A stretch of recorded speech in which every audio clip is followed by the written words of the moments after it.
بس کوشش کرتی ہوں کہ اپنے بیبی کے لیے خود کا خیال رکھوں، اور رکھتی بھی تو ہوں، بس ان کے سامنے سے ہلنے کو جی نہیں چاہتا۔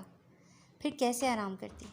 خیر میں عمل کو باہر تک چھوڑ کر آتی ہوں، آشا نے مسکراتے ہوئے کہا، اور عمل کو ساتھ لیے باہر نکل آئی، جبکہ نازلی تعصب سے اسے دیکھ کر رہ گئی۔ وہ دونوں خاموشی سے باہر کی طرف قدم بڑھا رہی تھیں جب اس کی نگاہ احتشام پر پڑی تھی۔ آشا، تم یہاں؟ سب خیریت ہے نا؟ احتشام نے بھی اسے دیکھ لیا تھا۔ آپ کو نہیں پتا؟ خرم کا ایکسیڈنٹ ہو گیا تھا، وہ ایڈمٹ ہے یہاں۔ اور آپ؟ آشا نے روحان سی ہوتے جواب کے ساتھ ہی اس سے بھی سوال داغا۔ اوہ، روم نمبر بتاؤ، میں خرم کو دیکھنا آؤں گا۔ سارا ایڈمٹ ہے اور میرا ایک دوست بھی ایڈمٹ ہے، میں بس ان کے ساتھ ہوں۔ احتشام نے افسوس کے اظہار کے ساتھ ہی اپنے یہاں ہونے کی وجہ بتائی تھی، جبکہ احمد کا ذکر وہ جان بوجھ کر حذف کر گیا تھا، کیونکہ ان دونوں کو تکلیف میں پہنچانے کے علاوہ اس نے انہیں دیا ہی کیا تھا، اور وہ دونوں ہی جانتے تھے ان کو اس نہج پہ پہنچانے والا احمد ہی تو تھا، اس لیے اس کے ذکر سے اجتناب ہی کر گیا تھا۔ کچھ اندر ہی اندر احتشام اس پہ بہت تپا ہوا بھی تھا کہ سارا کو وہاں پہنچانے میں احمد کا ہاتھ تھا، وہ کب کا پاشا کی طرح اس کا بھی کام تمام کر چکا ہوتا، لیکن بس اس بات پہ خاموش ہو رہا ہے کہ سارا کو بچانے میں جو اس نے کوشش کی تھی اور جان کی بازی لگائی تھی، بس اسی لیے احتشام اس کی جان بخش چکا تھا۔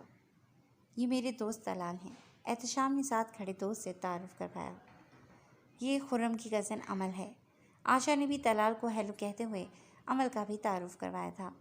عائشہ نے عمل کی موجودگی میں مزید کوئی سوال نہیں کیا تھا، وہ ایک دوسرے سے روم نمبر پوچھتے، اجازت لیتے ایک دوسرے سے جدا ہو گئے تھے۔ طلال اور احتشام پہلے سمی کے روم میں آئے تھے، بکے اور فروٹس اس نے اینی کی طرف بڑھائے۔ رسمی سلام دعا کے بعد وہ دونوں اب سمی کو تنگ کرنے لگے تھے۔ ان کے درمیان ہنسی مذاق سے اینی کے چہرے پر بھی مسکراہٹ پھیل گئی تھی، کیونکہ ان دونوں فرینڈس کو سامنے دیکھ کر اور پھر ان کی باتوں سے سمی کے چہرے پر مسکراہٹ پھیلتی چلی گئی۔ بھابھی سے خدمتیں کرواؤ، ہم چلتے ہیں، پھر آئیں گے۔ کچھ دیر بعد وہ دونوں وہاں سے اٹھتے سارا کے روم کی طرف آ گئے تھے۔ کیسی ہیں سارا بھابھی؟ آپ نے تو ہمارے دوست کا بڑا کڑا امتحان لیا ہے بھائی، ہم سب کو تو سمجھ نہیں آ رہی تھی آپ کو سنبھالیں گے یا ان جناب کو۔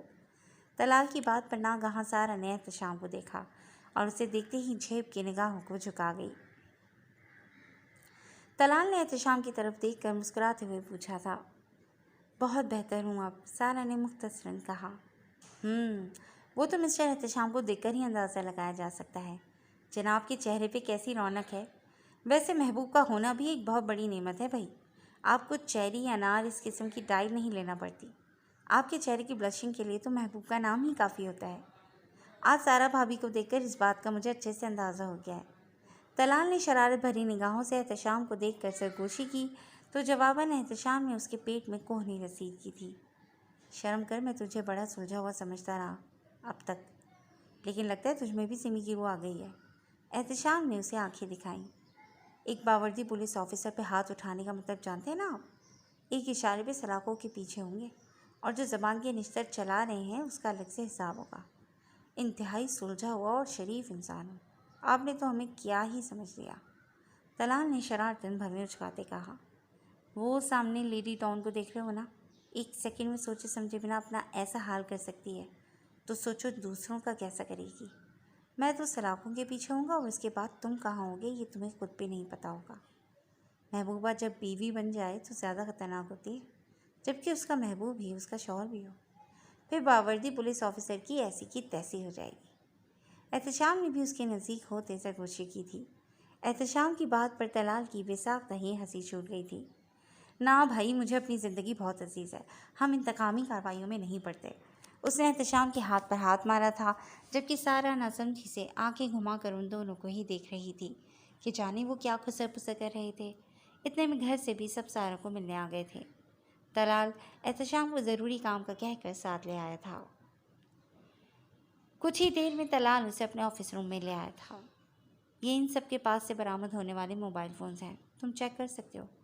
یہ پین ڈرائیو بھی برآمد ہوئی ہے، حالانکہ یہ سب کچھ آؤٹ کرنے کی ہمیں بالکل بھی اجازت نہیں ہوتی، لیکن میں تمہارا مسئلہ سمجھ گیا تھا۔ احتشام نے سارے موبائل فونز اور ان میں موجود ڈیٹا چھان مارا، لیکن وہاں کچھ نہیں تھا، یعنی پاشا محض بکواس ہی کر رہا تھا۔ طلال نے اپنا لیپ ٹاپ اس کے سامنے رکھ دیا تھا اور خود سامنے پڑی کسی فائل کو کھولے اس میں مصروف ہو گیا تھا۔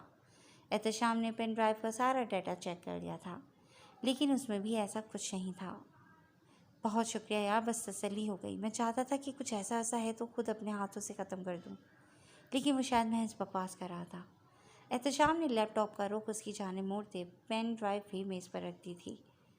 میں نہیں جانتا اس نے تم سے کیا کہا تھا، ہو سکتا ہے اس کا آگے ایسا کوئی ارادہ ہو جو کل کی صورتحال کے بعد نہ چاہتے ہوئے بھی وہ بوکھلاہٹ میں زبان پر لے آئے ہو۔